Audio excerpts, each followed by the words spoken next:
ಆತ್ಮೀಯ ವಿದ್ಯಾರ್ಥಿಗಳೇ, ಎಲ್ರಿಗೂ ನಮಸ್ಕಾರ. ಇಂದಿನ ಅವಧಿಯಲ್ಲಿ ನಾವು ಸಂಖ್ಯೆಗಳ ವಿಧಗಳು ಇದರ ಬಗ್ಗೆ ಚರ್ಚಿಸೋಣ. ನಾವು ಗಣಿತವನ್ನು ತಿಳಿಬೇಕಾದರೆ ಪ್ರಮುಖವಾಗಿ ನಾವು ಅಧ್ಯಯನ ಮಾಡಬೇಕಾಗಿರುವಂಥದ್ದು ಸಂಖ್ಯೆಗಳ ವಿಧಗಳು. ಪ್ರಸಿದ್ಧ ವಿಜ್ಞಾನಿ ಆಲ್ಬರ್ಟ್ ಐನ್ಸ್ಟೀನ್ ಒಂದು ಹೇಳಿಕೆಯನ್ನು ಕೊಟ್ಟಿದ್ದಾರೆ. ಎಣಿಕೆಯನ್ನು ಕಲಿಸಿಕೊಟ್ಟ ಭಾರತೀಯರಿಗೆ ನಾವು ಎಷ್ಟು ಋಣಿಗಳಾಗಿದ್ದರೂ ಸಾಲದು.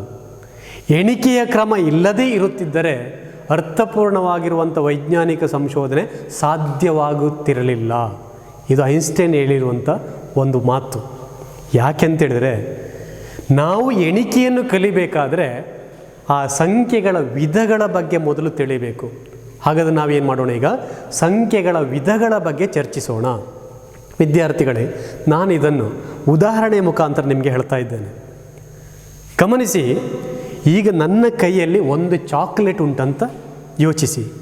ಆ ಒಂದು ಚಾಕ್ಲೇಟನ್ನು ನಾನು ಒಬ್ಬರಿಗೆ ಕೊಡ್ತೇನೆ. ಅದೇ ರೀತಿಯಾಗಿ ನನ್ನ ಕೈಯಲ್ಲಿ 2 ಚಾಕ್ಲೇಟ್ ಉಂಟು, ಆ ಚಾಕ್ಲೇಟನ್ನು ಇಬ್ಬರಿಗೆ ಕೊಡ್ತೇನೆ. ನನ್ನ ಕೈಯಲ್ಲಿ 3 ಚಾಕ್ಲೇಟ್ ಉಂಟು, ಅದನ್ನು 3 ಜನರಿಗೆ ಕೊಡ್ತೇನೆ. 1 2 3 ನೋಡಿ, ಇದೇ ರೀತಿಯಾಗಿ ಇರುವಂಥ ಚಾಕ್ಲೇಟನ್ನು ನಾನು ಏನು ಮಾಡ್ತೇನೆ, ಹಂಚ್ತಾ ಇದ್ದೇನೆ. ಇದೇನಿದು ಸಂಖ್ಯೆಗಳು? 1 2 3 ಇದೆಲ್ಲವೂ ಎಣಿಕೆಯ ಸಂಖ್ಯೆಗಳು. ಎಣಿಕೆ ಮಾಡಲಿಕ್ಕೆ ಸಾಧ್ಯ ಉಂಟು. ಸೊ ಆ ಎಣಿಕೆಯ ಸಂಖ್ಯೆಗಳನ್ನು ಒಂದು ಗುಂಪಿನಲ್ಲಿ ಸೇರಿಸಿದ್ದಾರೆ. ಆ ಗುಂಪಿಗೆ ಒಂದು ಹೆಸರು ಕೊಟ್ಟಿದ್ದಾರೆ. 1 2 3 ಇದೆಲ್ಲವೂ ಸ್ವಾಭಾವಿಕ ವಸ್ತುವನ್ನು ಪ್ರತಿನಿಧಿಸ್ತದೆ. ಸ್ವಾಭಾವಿಕ ವಸ್ತುವನ್ನು ಪ್ರತಿನಿಧಿಸುವುದರಿಂದ ಆ ಸಂಖ್ಯೆಗಳ ಗುಂಪಿಗೆ ಏನಂತ ಹೆಸರು ಕೊಟ್ಟಿದ್ದಾರೆ? ಸ್ವಾಭಾವಿಕ ಸಂಖ್ಯೆಗಳು.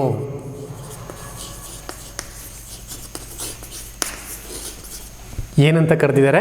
ಸ್ವಾಭಾವಿಕ ಸಂಖ್ಯೆಗಳು ಅಂತ ಕರೆದಿದ್ದಾರೆ. ಯಾಕೆ ಸ್ವಾಭಾವಿಕ ಸಂಖ್ಯೆಗಳು? ಅದು ಸ್ವಾಭಾವಿಕ ವಸ್ತುವನ್ನು ಪ್ರತಿನಿಧಿಸ್ತದೆ. 1 ಅಂದರೆ ಅಲ್ಲಿ ಒಂದು ವಸ್ತು ಉಂಟು, 2 ವಸ್ತುಗಳು ಉಂಟು. ಸ್ವಾಭಾವಿಕ ವಸ್ತುಗಳನ್ನು ಪ್ರತಿನಿಧಿಸುವುದರಿಂದ ಅದು ಸ್ವಾಭಾವಿಕ ಸಂಖ್ಯೆಗಳು. ಅಥವಾ ಏನು ಸ್ವಾಭಾವಿಕ ಸಂಖ್ಯೆಗಳಂದರೆ ಎಲ್ಲ ಎಣಿಕೆಯ ಸಂಖ್ಯೆಗಳು. ಎಣಿಕೆಯ ಸಂಖ್ಯೆಗಳನ್ನು ಸ್ವಾಭಾವಿಕ ಸಂಖ್ಯೆಗಳು ಅಂತ ಕರೀತಾರೆ. 1 2 3 ಇದೇ ರೀತಿಯಾಗಿ ಮುಂದುವರಿಯುತ್ತದೆ. ಹಾಗಾದರೆ ನನ್ನೊಂದು ಪ್ರಶ್ನೆ ಉಂಟು. ಈಗ ಅತ್ಯಂತ ಚಿಕ್ಕ ಸ್ವಾಭಾವಿಕ ಸಂಖ್ಯೆ ಯಾವುದು ಮಕ್ಕಳೇ? ಅತ್ಯಂತ ಚಿಕ್ಕ ಸಂಖ್ಯೆ, ಸ್ವಾಭಾವಿಕ ಸಂಖ್ಯೆ.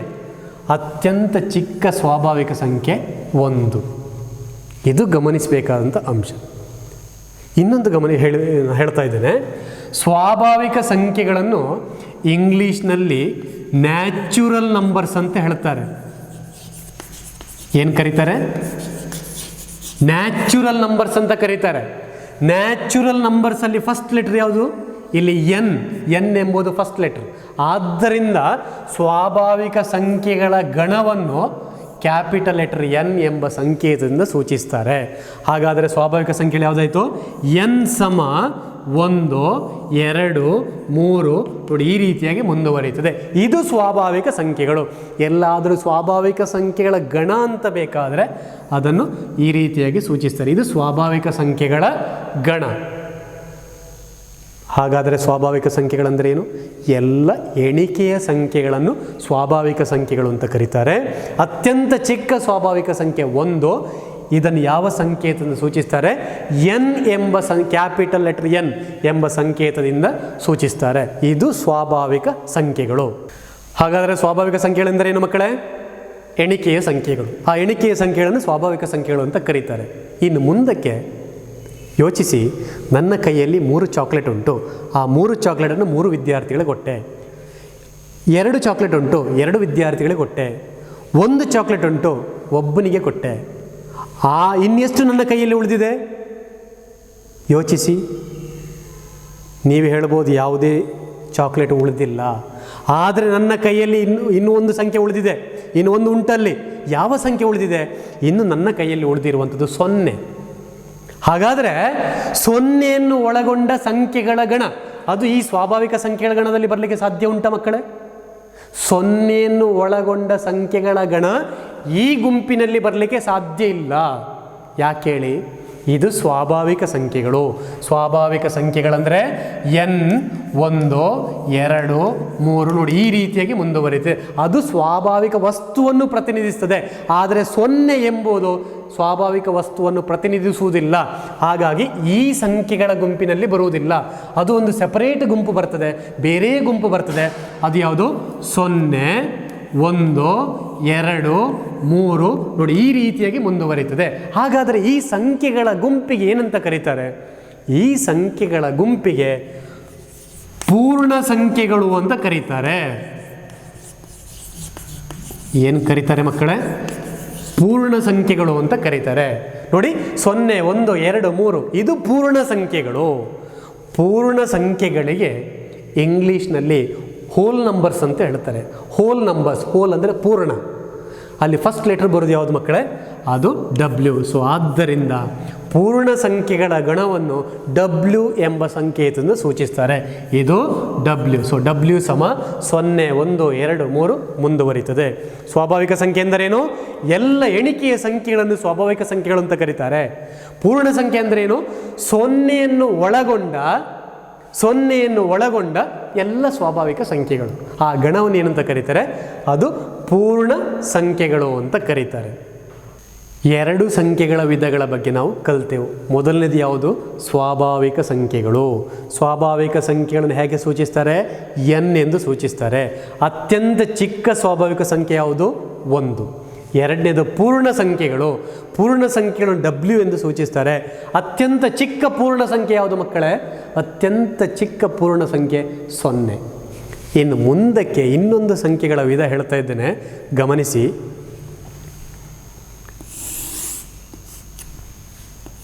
ಒಂದು ಸ್ಥಿರ ಬಿಂದುವಿನಿಂದ, ಸ್ಥಿರ ಬಿಂದು ನಾನು 0 ಅಂತ ತಗೊಳ್ತೇನೆ. ಒಂದು ಸ್ಥಿರ ಬಿಂದುವಿನಿಂದ ನಾನು ಏನು ಮಾಡ್ತಿದ್ದೇನೆ ಈಗ? ಪೂರ್ವಕ್ಕೆ 1 ಕಿಲೋಮೀಟರ್ ಹೋಗ್ತೇನೆ. ಪೂರ್ವಕ್ಕೆ ಎಷ್ಟು ಕಿಲೋಮೀಟರ್ ಹೋಗ್ತೇನೆ? 1 ಕಿಲೋಮೀಟರ್. ಅದೇ ರೀತಿಯಾಗಿ ಪಶ್ಚಿಮಕ್ಕೆ ನಾನು ಏನು ಮಾಡ್ತೇನೆ? 1 ಕಿಲೋಮೀಟರ್ ಹೋಗ್ತೇನೆ. ಎರಡರಲ್ಲೂ ಕೂಡ ನಾನು ಚಲಿಸಿರುವಂಥ ದೂರ 1 ಕಿಲೋಮೀಟರ್ ಆಗಿದೆ. ಆದರೆ ಅದನ್ನು ಸೂಚಿಸಲಿಕ್ಕೆ, ಅದು ವಿರುದ್ಧ ದಿಕ್ಕನ್ನು ಹೊಂದಿರುವುದನ್ನು ಸೂಚಿಸಲಿಕ್ಕೆ ನಾನು ವಿರುದ್ಧ ಚಿಹ್ನೆಗಳನ್ನು ತಗೊಳ್ತೇನೆ. ನೋಡಿ, +1 ಈ ಕಡೆಗೆ -1. ಅಂದರೆ ಒಂದು ಸ್ಥಿರ ಬಿಂದುವಿನಿಂದ ಪೂರ್ವಕ್ಕೆ 1 ಕಿಲೋಮೀಟರ್, ಅದೇ ರೀತಿ ಪಶ್ಚಿಮಕ್ಕೆ 1 ಕಿಲೋಮೀಟರ್ ನಾನು ಚಲಿಸಿದರೆ ಒಂದನ್ನು +1 ಇನ್ನೊಂದನ್ನು -1 ತಗೊಂಡಿದ್ದೇನೆ. ಯಾಕೆ ಅಂತ ಹೇಳಿದ್ರೆ ವಿರುದ್ಧ ದಿಕ್ಕು, ವಿರುದ್ಧ ದಿಕ್ಕನ್ನು ವಿರುದ್ಧ ಚಿಹ್ನೆಯಲ್ಲಿ ಸೂಚಿಸಿದ್ದೇನೆ. ಅದೇ ರೀತಿಯಾಗಿ ಒಂದು ಸ್ಥಿರ ಬಿಂದುವಿನಿಂದ ಪೂರ್ವಕ್ಕೆ 2 ಕಿಲೋಮೀಟರ್ ಚಲಿಸ್ತೇನೆ, ಪಶ್ಚಿಮಕ್ಕೆ 2 ಕಿಲೋಮೀಟರ್ ಚಲಿಸ್ತೇನೆ. ಅಂದರೆ +2 ಈ ಕಡೆಗೆ -2. ಅರ್ಥ ಆಯಿತು ಅಂತ ತಿಳ್ಕೊಂಡಿದ್ದೇನೆ. +1 +2 ಇನ್ನು ಮುಂದುವರಿದಂತೆ +3 +4 ಅದೇ ರೀತಿಯಾಗಿ ಮುಂದುವರಿಯುತ್ತದೆ. ವಿರುದ್ಧ ದಿಕ್ಕಿಗೆ ಸ್ಥಿರ ಬಿಂದುವಿನಿಂದ -1 -2 -3 -4 ಈ ರೀತಿಯಾಗಿ ಮುಂದುವರಿಯುತ್ತದೆ. ಹಾಗಾದರೆ 0 +1 +2 +3 -1 -2 -3 ಈ ಸಂಖ್ಯೆಗಳ ಗಣ ಪೂರ್ಣ ಸಂಖ್ಯೆಗಳ ಗಣದಲ್ಲಿ ಬರ್ತದಾ? ಬರಲಿಕ್ಕೆ ಸಾಧ್ಯ ಇಲ್ಲ. ಸ್ವಾಭಾವಿಕ ಸಂಖ್ಯೆಗಳ ಗಣದಲ್ಲಿ ಸೇರ್ತದಾ? ಆ ಗಣದಲ್ಲಿ ಸೇರಲಿಕ್ಕೆ ಸಾಧ್ಯ ಇಲ್ಲ. ಹಾಗಾದರೆ ಇದು ಯಾವ ಸಂಖ್ಯೆಗಳ ಗಣ? ಈ ಗಣಕ್ಕೆ ಒಂದು ಸೆಪರೇಟಾಗಿ ಹೆಸರು ಕೊಟ್ಟಿದ್ದಾರೆ, ಅದೇ ಪೂರ್ಣಾಂಕಗಳು. ಯಾವುದು? ಪೂರ್ಣಾಂಕಗಳು. 0 +1 +2 +3 ಮುಂದುವರಿತದೆ, -1 -2 -3 ಅದು ಮುಂದುವರಿತದೆ. ಈ ಸಂಖ್ಯೆಗಳ ಗಣಕ್ಕೆ ಒಂದು ಹೆಸರು ಕೊಟ್ಟಿದ್ದಾರೆ. ಆ ಸಂಖ್ಯೆಗಳ ಗಣವನ್ನು ಏನಂತ ಕರೀತಾರೆ? ಪೂರ್ಣಾಂಕಗಳು ಅಂತ ಕರೀತಾರೆ. ಪೂರ್ಣಾಂಕಗಳನ್ನು Z ಎಂಬ ಇಂಗ್ಲೀಷ್ನ ಒಂದು ಸಂಕೇತದಿಂದ ಸೂಚಿಸ್ತಾರೆ. ಪೂರ್ಣಾಂಕಗಳು Z. ಹಾಗಾದರೆ Z ಎಂಬ ಸಂಖ್ಯೆಗಳ ಗಣ ಯಾವುದಾಗಿರ್ತದೆ? ಈ Z ಗುಂಪಿನಲ್ಲಿ ಸಂಖ್ಯೆಗಳ ಗಣದಲ್ಲಿ ಯಾವುದು ಬರಬಹುದು? 0 ಬರ್ತದೆ, +1 +2 +3 ಅದೇ ರೀತಿಯಾಗಿ ಮುಂದುವರಿತದೆ. ಈ 0ಗಿಂತ ಇನ್ನೊಂದು ಬದಿಯಲ್ಲಿ -1 -2 ಈ ರೀತಿಯಾಗಿ ಮುಂದುವರಿತದೆ. ನೋಡಿ, ಇದು ಸಂಖ್ಯೆಗಳ ಗಣ. ಈ ಸಂಖ್ಯೆಗಳ ಗಣವನ್ನು ಏನಂತ ಕರೀತಾರೆ? ಅದನ್ನು ಪೂರ್ಣಾಂಕಗಳು ಅಂತ ಕರೀತಾರೆ. ಹಾಗಾದರೆ 0 ಧನವೂ ಅಲ್ಲ, ಋಣವೂ ಅಲ್ಲ. ಯಾಕೆ ಅಂತೇಳಿದ್ರೆ 0 ಎಂಬುದು ಯಾವುದೇ ಸ್ವಾಭಾವಿಕ ವಸ್ತುವನ್ನು ಪ್ರತಿನಿಧಿಸುವುದಿಲ್ಲ. ಇದು ಗಮನಿಸಿ. +1 +2 +3 ಇದನ್ನು ಧನ ಪೂರ್ಣಾಂಕಗಳು ಅಂತ ಕರೀತಾರೆ. -1 -2 -3 ಇದನ್ನು ಋಣ ಪೂರ್ಣಾಂಕಗಳು ಅಂತ ಕರೀತಾರೆ. 0 ಧನ ಪೂರ್ಣಾಂಕ, ಋಣ ಪೂರ್ಣಾಂಕ, ಇದನ್ನು ಏನಂತ ಕರೀತಾರೆ? ಪೂರ್ಣಾಂಕಗಳು. ಪೂರ್ಣಾಂಕಗಳನ್ನು ಹೇಗೆ ಸೂಚಿಸ್ತಾರೆ? Z ಅಂತ ಸೂಚಿಸ್ತಾರೆ. ಹಾಗಾದರೆ ಪೂರ್ಣಾಂಕಗಳು ಅಂದರೆ ಏನು? 0 ಧನ ಸ್ವಾಭಾವಿಕ ಸಂಖ್ಯೆಗಳು, ಋಣ ಸ್ವಾಭಾವಿಕ ಸಂಖ್ಯೆಗಳು, ಅಥವಾ ಧನ ಸಂಖ್ಯೆ ಮತ್ತು ಋಣ ಸಂಖ್ಯೆ, ಅವುಗಳ ಸಂಖ್ಯೆಗಳ ಗಣವನ್ನು ಏನಂತ ಕರೀತಾರೆ? ಅದನ್ನು ಪೂರ್ಣಾಂಕಗಳು ಅಂತ ಕರೀತಾರೆ. ಇದು ಮೂರನೆಯ ಸಂಖ್ಯೆಗಳ ವಿಧ. ಮೊದಲನೇದು ಯಾವುದೋ? ಸ್ವಾಭಾವಿಕ ಸಂಖ್ಯೆಗಳು, ಅದನ್ನು n ಎಂಬ ಸಂಖ್ಯೆಯನ್ನು ಸೂಚಿಸ್ತಾರೆ, ಅಂದರೆ ಎಲ್ಲ ಎಣಿಕೆಯ ಸಂಖ್ಯೆಗಳು. ಎರಡನೇದು ಪೂರ್ಣ ಸಂಖ್ಯೆಗಳು, ಅದು W ಎಂಬ ಸಂಕೇತ ಸೂಚಿಸ್ತಾರೆ. ಮೂರನೇದು ಪೂರ್ಣಾಂಕಗಳು, ಪೂರ್ಣಾಂಕಗಳು Z ಎಂಬ ಸಂಕೇತದಿಂದ ಸೂಚಿಸ್ತಾರೆ. ಪೂರ್ಣಾಂಕಗಳು ಅಂದ್ರೇನು? 0 ಧನ ಸಂಖ್ಯೆಗಳು, ಋಣ ಸಂಖ್ಯೆಗಳು, ಅವುಗಳ ಸಂಖ್ಯೆಗಳ ಗುಂಪನ್ನು ಏನಂತ ಕರೀತಾರೆ? ಪೂರ್ಣಾಂಕಗಳು ಅಥವಾ Z ಅಂತ ಕರೀತಾರೆ. ಇನ್ನು ಮುಂದಕ್ಕೆ ಒಂದು ಪೂರ್ಣಾಂಕವನ್ನು ಇನ್ನೊಂದು ಪೂರ್ಣಾಂಕದಿಂದ ಭಾಗಿಸೋಣ. ಆವಾಗ ಏನಾಗ್ತದೆ ನೋಡಿ. ಈಗ 1 ಎಂಬುದು ಒಂದು ಪೂರ್ಣಾಂಕ, ಅದೇ ರೀತಿ 2 ಎಂಬುದು ಒಂದು ಪೂರ್ಣಾಂಕ. ಇದನ್ನು ಭಾಗಿಸೋಣ, 1/2.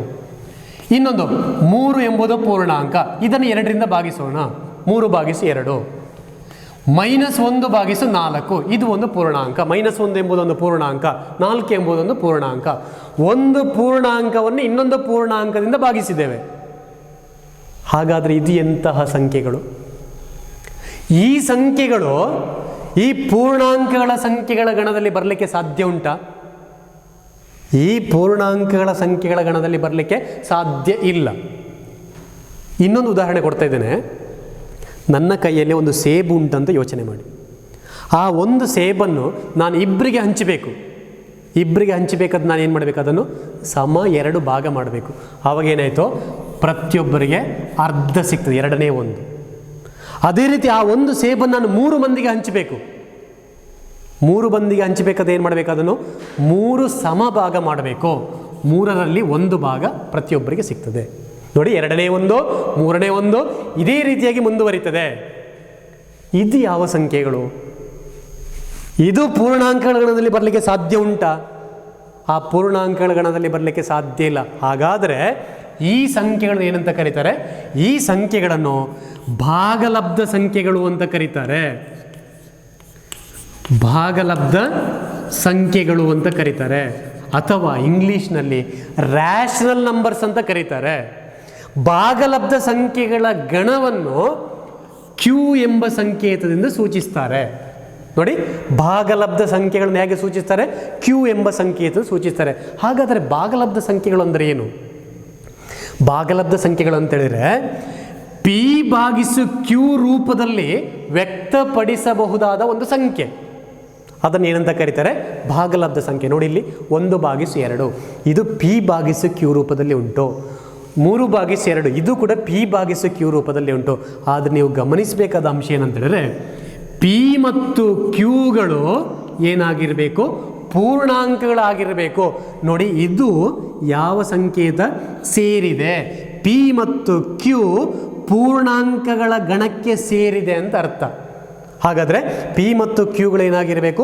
ಪೂರ್ಣಾಂಕಗಳಾಗಿರಬೇಕು. ಮತ್ತು ಇನ್ನೊಂದು ಕಂಡೀಷನ್ ಉಂಟು, Q ಯಾವತ್ತು 0ಗೆ ಸಮ ಆಗಿರಬಾರದು. ಅಂತಹ ಸಂಖ್ಯೆಗಳನ್ನು ಏನಂತ ಕರೀತಾರೆ? ಅದನ್ನು ಭಾಗಲಬ್ಧ ಸಂಖ್ಯೆಗಳು ಅಂತ ಕರೀತಾರೆ. ಏನು ಭಾಗಲಬ್ಧ ಸಂಖ್ಯೆಗಳಂದರೆ P/Q ರೂಪದಲ್ಲಿ ವ್ಯಕ್ತಪಡಿಸಬಹುದಾದ ಯಾವುದೇ ಸಂಖ್ಯೆಯನ್ನು ಭಾಗಲಬ್ಧ ಸಂಖ್ಯೆಗಳು ಅಂತ ಕರೀತಾರೆ. ಇಲ್ಲಿ P ಮತ್ತು Qಗಳು ಪೂರ್ಣಾಂಕಗಳಾಗಿರ್ತದೆ, ಆಮೇಲೆ Q 0ಗೆ ಸಮ ಆಗಿರಬಾರದು. ಇದನ್ನೇನಂತ ಕರೀತಾರೆ? ಭಾಗಲಬ್ಧ ಸಂಖ್ಯೆಗಳು ಅಂತ ಕರೀತಾರೆ. ಭಾಗಲಬ್ಧ ಸಂಖ್ಯೆಗಳನ್ನು ಹೇಗೆ ಸೂಚಿಸ್ತಾರೆ? Q ಎಂಬ ಸಂಕೇತದಿಂದ ಸೂಚಿಸ್ತಾರೆ. ಇದು ಸಂಖ್ಯೆಗಳ ವಿಧಗಳು. ಯಾವುದಾಯಿತು? ಮೊದಲನೇದು ಸ್ವಾಭಾವಿಕ ಸಂಖ್ಯೆಗಳು, ಎರಡನೇದು ಪೂರ್ಣ ಸಂಖ್ಯೆಗಳು, ಮೂರನೇದು ಪೂರ್ಣಾಂಕಗಳು, ನಾಲ್ಕನೇದು ಭಾಗಲಬ್ಧ ಸಂಖ್ಯೆಗಳು. ಹಾಗಾದರೆ ಒಂದು ಪೂರ್ಣಾಂಕವನ್ನು ಇನ್ನೊಂದು ಪೂರ್ಣಾಂಕದಿಂದ ಭಾಗಿಸಿದಾಗ ಬರುವ ಸಂಖ್ಯೆಗಳು ಯಾವ ಗುಂಪಿಗೆ ಸೇರಿತು? ಅದು ಭಾಗಲಬ್ಧ ಸಂಖ್ಯೆಗಳ ಗುಂಪಿಗೆ ಸೇರಿತು ಅಥವಾ ಕ್ಯೂ ಎಂಬ ಸಂಖ್ಯೆಗಳ ಗುಂಪಿಗೆ ಸೇರಿತು. ಇನ್ನು ಮುಂದಕ್ಕೆ ಕೆಲವೊಂದು ಪ್ರಶ್ನೆಗಳು ಮೂಡತೊಡಗಿತು. ನೋಡಿ, ಯಾವ ಪ್ರಶ್ನೆ ಅಂತ ಹೇಳಿದ್ರೆ, ವರ್ಗಮೂಲ 4. ವರ್ಗಮೂಲ 4 ಇದರ ಪರಿಕಲ್ಪನೆ ನಿಮಗೆ ಗೊತ್ತಿರ್ಬೋದು. ವರ್ಗಮೂಲ 4 ಅಂದರೆ ಅರ್ಥ ಏನು ಮಕ್ಕಳೇ? ನೋಡಿ, 2 ವರ್ಗ, 2ರ ವರ್ಗ ಅಂದರೆ 2 ಗುಣಿಸು 2 ಅಂದರೆ ಎಷ್ಟು? 4. 2ರ ವರ್ಗ 2 ಗುಣಿಸಿ 2 ಅಂದರೆ 4. ಅದೇ 4ರ ವರ್ಗಮೂಲ, 4ರ ವರ್ಗಮೂಲ ಅಂದರೆ ಅದರ ಒಂದು ಅಪವರ್ತನ, ಅದೆಷ್ಟಾಗಿರ್ತದೆ? 2. ನೋಡಿ, 4ರ ವರ್ಗಮೂಲ ಎಷ್ಟು? 2. ವರ್ಗಮೂಲ 9 ಅರ್ಥ ಏನು? 3 ಗುಣಿಸು 3. 3 ಗುಣಿಸು 3 ಅಂದರೆ 9 ಅಥವಾ 9ರ ವರ್ಗಮೂಲ 3. ವರ್ಗಮೂಲ 16. 4 ಗುಣಿಸು 4 ಅಂದರೆ 16, ಆದ್ದರಿಂದ 16ರ ವರ್ಗಮೂಲ 4.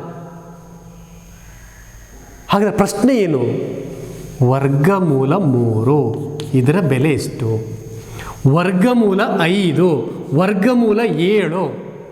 ನೋಡಿ, ವರ್ಗಮೂಲ 4 ನಾವು ಕಂಡುಹಿಡಿಯಬಹುದು ಬೆಲೆ. ವರ್ಗಮೂಲ 4ರದ್ದು 2, ವರ್ಗಮೂಲ 9 3, ವರ್ಗಮೂಲ 16 4, ವರ್ಗಮೂಲ 25 5.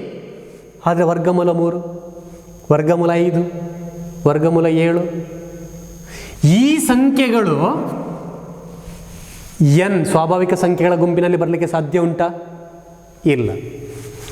ಪೂರ್ಣ ಸಂಖ್ಯೆಗಳ ಗುಂಪಿನಲ್ಲಿ ಬರಲಿಕ್ಕೆ ಸಾಧ್ಯ ಉಂಟಾ? ಅಲ್ಲೂ ಬರಲಿಕ್ಕೆ ಸಾಧ್ಯ ಇಲ್ಲ. ಪೂರ್ಣಾಂಕಗಳ ಗುಂಪಿನಲ್ಲಿ ಬರಲಿಕ್ಕೆ ಸಾಧ್ಯತೆ ಉಂಟಾ? ಸಾಧ್ಯ ಇಲ್ಲ. ಕೊನೆಯದಾಗಿ ಭಾಗಲಬ್ಧ ಸಂಖ್ಯೆಗಳ ಗುಂಪಿನಲ್ಲಿ ಬರಲಿಕ್ಕೆ ಸಾಧ್ಯ ಉಂಟಾ? ಭಾಗಲಬ್ಧ ಸಂಖ್ಯೆಗಳ ಗುಂಪಿನಲ್ಲೂ ಬರಲಿಕ್ಕೂ ಸಾಧ್ಯ ಇಲ್ಲ. ಹಾಗಾದರೆ ಈ ಸಂಖ್ಯೆಗಳು ಯಾವ ಗುಂಪಿಗೆ ಸೇರ್ತದೆ? ಈ ಸಂಖ್ಯೆಗಳೊಂದು ಸಪ್ರೇಟಾಗಿ ಬೇರೆ ಗುಂಪಿಗೆ ಸೇರಿತು. ಆ ಸಂಖ್ಯೆಗಳನ್ನು ಏನಂತ ಕರೀತಾರೆ? ಆ ಸಂಖ್ಯೆಗಳನ್ನು ಅಭಾಗಲಬ್ಧ ಸಂಖ್ಯೆಗಳು. ಏನು ಕರೀತಾರೆ? ಅಭಾಗಲಬ್ಧ ಸಂಖ್ಯೆಗಳು ಅಂತ ಕರೀತಾರೆ. ನೋಡಿ, ಇದು ಇನ್ನೊಂದು ಸಪರೇಟ್ ಗುಂಪು, ಅಭಾಗಲಬ್ಧ ಸಂಖ್ಯೆಗಳು. ಹಾಗಾದರೆ ಅಭಾಗಲಬ್ಧ ಸಂಖ್ಯೆಗಳು ಅಂದರೆ ಏನು? ಪಿ ಭಾಗಿಸು ಕ್ಯೂ ರೂಪದಲ್ಲಿ ವ್ಯಕ್ತಪಡಿಸಲಿಕ್ಕೆ ಸಾಧ್ಯ ಇಲ್ಲದೇ ಇದ್ದರೆ ಅಂತಹ ಸಂಖ್ಯೆನ ಏನಂತ ಕರೀತಾರೆ? ಅಭಾಗಲಬ್ಧ ಸಂಖ್ಯೆಗಳು ಅಂತ ಕರೀತಾರೆ. ನೋಡಿ, ಅಭಾಗಲಬ್ಧ ಸಂಖ್ಯೆಗಳು ಹೇಗೆ ಸೂಚಿಸ್ತಾರೆ? ಅಭಾಗಲಬ್ಧ ಸಂಖ್ಯೆಗಳನ್ನು ಕ್ಯೂ ಡ್ಯಾಶ್ ಅಂತ ಸೂಚಿಸ್ತಾರೆ. Q dash. ಅಥವಾ ಭಾಗಲಬ್ಧವನ್ನು ಕ್ಯೂ, ಅಭಾಗಲಬ್ಧವನ್ನು ಕ್ಯೂ ಡ್ಯಾಶ್. ಇನ್ನು ಕೆಲವೊಂದು ಕಡೆ ಅಭಾಗಲಬ್ಧ ಸಂಖ್ಯೆಗಳನ್ನು IR ಅಂತಲೂ ಸೂಚಿಸ್ತಾರೆ. ನೋಡಿ, IR ಅಂದರೆ ಇರ್ರ್ಯಾಷನಲ್ ನಂಬರ್ಸ್. ಅಭಾಗಲಬ್ಧ ಸಂಖ್ಯೆಗೆ ಇಂಗ್ಲೀಷ್ನಲ್ಲಿ ಇರ್ರ್ಯಾಷನಲ್ ನಂಬರ್ಸ್ ಅಂತ ಕರೀತಾರೆ. ಸೊ ಆದ್ದರಿಂದ ಕೆಲವೊಂದು ಕಡೆ IR ಅಂತಲೂ ಸೂಚಿಸ್ತಾರೆ. ಆದರೆ ನೀವು ಗಮನಿಸಿ, ಕೇವಲ ಅಭಾಗಲಬ್ಧ ಸಂಖ್ಯೆನ ಹೇಗೆ ಸೂಚಿಸ್ತಾರೆ? ಕ್ಯೂ ಡ್ಯಾಶ್ ಅಂತ ಸೂಚಿಸ್ತಾರೆ. ಇದು ಸಂಖ್ಯೆಗಳ ವಿಧಗಳು. ಯಾವುದೆಲ್ಲ ಆಯಿತು? ಸ್ವಾಭಾವಿಕ ಸಂಖ್ಯೆಗಳು, ಪೂರ್ಣ ಸಂಖ್ಯೆಗಳು, ಪೂರ್ಣಾಂಕಗಳು, ಭಾಗಲಬ್ಧ ಸಂಖ್ಯೆಗಳು, ಅಭಾಗಲಬ್ಧ ಸಂಖ್ಯೆಗಳು. ನೀವು ಗಮನಿಸಬೇಕಾದ ಅಂಶ ಏನಂತ ಹೇಳಿದ್ರೆ, ಇದಿಷ್ಟು ಸಂಖ್ಯೆಗಳನ್ನು ನಾವು ಸಂಖ್ಯಾ ರೇಖೆಯ ಮೇಲೆ ಸೂಚಿಸ್ಬೋದು. ಸಂಖ್ಯಾ ರೇಖೆಯ ಮೇಲೆ ಸೂಚಿಸ್ಬೋದು. ಎಲ್ಲವೂ ನಮಗೆ ಕಾಣಲಿಕ್ಕೆ ಸಿಗುವಂಥ ಸಂಖ್ಯೆಗಳು. ವಾಸ್ತವವಾಗಿ ನಾವು ಏನು ಮಾಡ್ಬೋದು? ಅದನ್ನು ನೋಡ್ಬೋದು, ಸಂಖ್ಯಾ ರೇಖೆಯ ಮೇಲೆ ಗುರುತಿಸ್ಬೋದು. ಈ ಎಲ್ಲ ಸಂಖ್ಯೆಗಳ ಗಣವನ್ನು, ಎಲ್ಲ ಭಾಗಲಬ್ಧ ಸಂಖ್ಯೆಗಳು ಮತ್ತು ಅಭಾಗಲಬ್ಧ ಸಂಖ್ಯೆಗಳ ಗಣವೊಂದುಂಟು, ಅದು ಸಪರೇಟ್ ಗುಂಪಿಗೆ ಸೇರ್ತದೆ. ಆ ಗುಂಪಿಗೆ ವಾಸ್ತವ ಸಂಖ್ಯೆಗಳು ಅಂತ ಕರೀತಾರೆ. ಆದರೆ ಗಮನಿಸಿ ವಿದ್ಯಾರ್ಥಿಗಳೇ, ನಿಮಗೆ ಇಷ್ಟು ಸಾಕು. ಈಗ ಅಭಾಗಲಬ್ಧ ಸಂಖ್ಯೆಗಳವರೆಗೆ ಸಾಕು. ಆದರೆ ಮುಂದಿನ ತರಗತಿಗೆ ಬೇಕಾಗುವಾಗ ಆ ವಾಸ್ತವ ಸಂಖ್ಯೆಗಳ ಗಣ ಕೂಡ ಬೇಕಾಗ್ತದೆ. ವಾಸ್ತವ ಸಂಖ್ಯೆಗಳು ಅಂದರೆ ಏನು? ವಾಸ್ತವ ಸಂಖ್ಯೆಗಳಂದರೆ ಎಲ್ಲ ಭಾಗಲಬ್ಧ ಸಂಖ್ಯೆಗಳು ಮತ್ತು ಅಭಾಗಲಬ್ಧ ಸಂಖ್ಯೆಗಳ ಗಣವನ್ನು ವಾಸ್ತವ ಸಂಖ್ಯೆ ಅಂತ ಕರೀತಾರೆ. ವಾಸ್ತವ ಸಂಖ್ಯೆಯನ್ನು ಇಂಗ್ಲೀಷ್ನಲ್ಲಿ ರಿಯಲ್ ನಂಬರ್ಸ್ ಅಂತ ಹೇಳ್ತಾರೆ. ಅದನ್ನೇ ಕ್ಯಾಪಿಟಲ್ ಲೆಟರ್ R ಎಂಬ ಸಂಕೇತದಿಂದ ಸೂಚಿಸ್ತಾರೆ. ಇದಿಷ್ಟು ಸಂಖ್ಯೆಗಳ ಗಣಗಳು. ಇನ್ನೂ ಮುಂದುವರಿದ ಸಂಖ್ಯೆಗಳ ಗಣಗಳು. ಆದರೆ ನಿಮ್ಮ ಲೆವೆಲಿಗೆ ಇಷ್ಟು ಸಂಖ್ಯೆಗಳ ವಿಧಗಳನ್ನು ನೀವು ಕಲಿತುಕೊಂಡ್ರೆ ಸುಲಭ ಅನ್ನಿಸ್ಬೋದು. ಮಕ್ಕಳೇ, ಹಾಗಾದರೆ ಸಂಖ್ಯೆಯ ವಿಧಗಳು ಯಾವುದಿಲ್ಲ? ಸಂಖ್ಯೆಯ ವಿಧಗಳು ಸ್ವಾಭಾವಿಕ ಸಂಖ್ಯೆಗಳು, ಇದನ್ನು n ಎಂದು ಸೂಚಿಸ್ತಾರೆ. ಪೂರ್ಣ ಸಂಖ್ಯೆಗಳು W ಎಂದು ಸೂಚಿಸ್ತಾರೆ. ಪೂರ್ಣಾಂಕಗಳು ಝಡ್ ಎಂದು ಸೂಚಿಸ್ತಾರೆ, ಇನ್ನು ಕೆಲವೊಂದು ಕಡೆ ಐ ಅಂತಲೂ ಸೂಚಿಸ್ತಾರೆ. ನಾಲ್ಕನೇದು ಭಾಗಲಬ್ಧ ಸಂಖ್ಯೆಗಳು ಕ್ಯೂ, ಅಭಾಗಲಬ್ಧ ಸಂಖ್ಯೆಗಳು ಕ್ಯೂ ಡ್ಯಾಶ್. ಇನ್ನೊಂದು ಹೇಳಿದ್ದೇನೆ, ವಾಸ್ತವ ಸಂಖ್ಯೆಗಳು. ವಾಸ್ತವ ಸಂಖ್ಯೆಗಳು ಅಂದರೆ ಆರ್.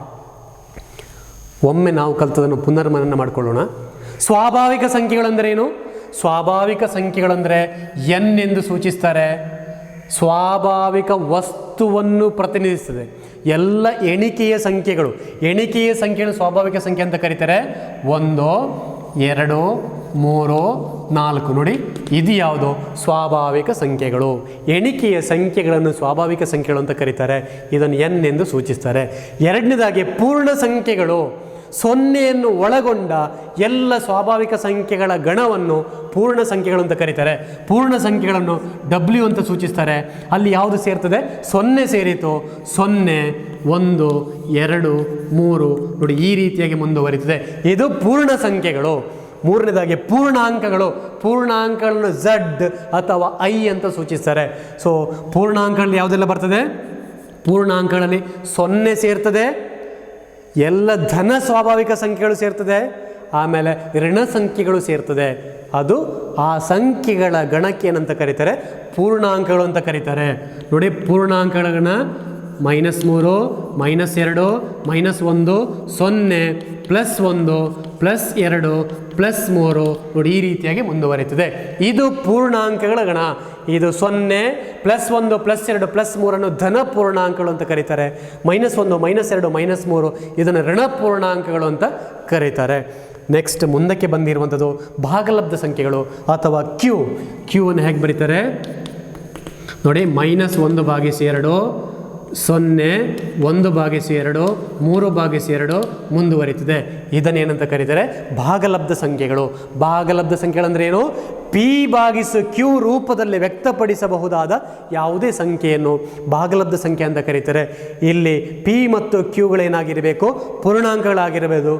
ಆಮೇಲೆ ಕ್ಯೂ ಏನಾಗಿರಬಾರ್ದು? 0ಗೆ ಸಮ ಆಗಿರಬಾರದು. ಇದಿಷ್ಟು ಸಂಖ್ಯೆಗಳ ವಿಧಗಳು. ಆಮೇಲೆ ಕೊನೆಗೆ ಬಂದಿರುವಂಥ ಅಭಾಗಲಬ್ಧ ಸಂಖ್ಯೆಗಳು. P/Q ರೂಪದಲ್ಲಿ ವ್ಯಕ್ತಪಡಿಸಲಿಕ್ಕೆ ಸಾಧ್ಯ ಇಲ್ಲದೇ ಇದ್ದರೆ ಅದು ಅಭಾಗಲಬ್ಧ ಸಂಖ್ಯೆಗಳು. ಅದನ್ನು ಕ್ಯೂ ಡ್ಯಾಶ್ ಅಂತ ಕರೀತಾರೆ. ಸಂಖ್ಯೆಗಳ ವಿಧಗಳು ಯಾವುದೆಲ್ಲ ಮಕ್ಕಳೇ? ಸ್ವಾಭಾವಿಕ ಸಂಖ್ಯೆಗಳು, ಪೂರ್ಣ ಸಂಖ್ಯೆಗಳು, ಪೂರ್ಣಾಂಕಗಳು, ಭಾಗಲಬ್ಧ ಸಂಖ್ಯೆಗಳು, ಅಭಾಗಲಬ್ಧ ಸಂಖ್ಯೆಗಳು. ಇನ್ನೊಂದು ಹೇಳಿದ್ದೇನೆ, ಎಲ್ಲ ಭಾಗಲಬ್ಧ ಮತ್ತು ಅಭಾಗಲಬ್ಧ ಸಂಖ್ಯೆಗಳನ್ನು ಏನಂತ ಕರೀತಾರೆ? ವಾಸ್ತವ ಸಂಖ್ಯೆಗಳು. ಇದಿಷ್ಟು ಗಣಿತಕ್ಕೆ ಸಂಬಂಧಿಸಿದಂತೆ ನೀವು ತಿಳ್ಕೊಳ್ಬೇಕಾಗಿರುವಂಥ ಸಂಖ್ಯೆಗಳ ವಿಧಗಳು. ಇಲ್ಲಿಗೆ ಇವತ್ತಿನ ತರಗತಿ ನಿಲ್ಲಿಸ್ತಾ ಇದ್ದೇನೆ. ಎಲ್ರಿಗೂ ವಂದನೆಗಳು.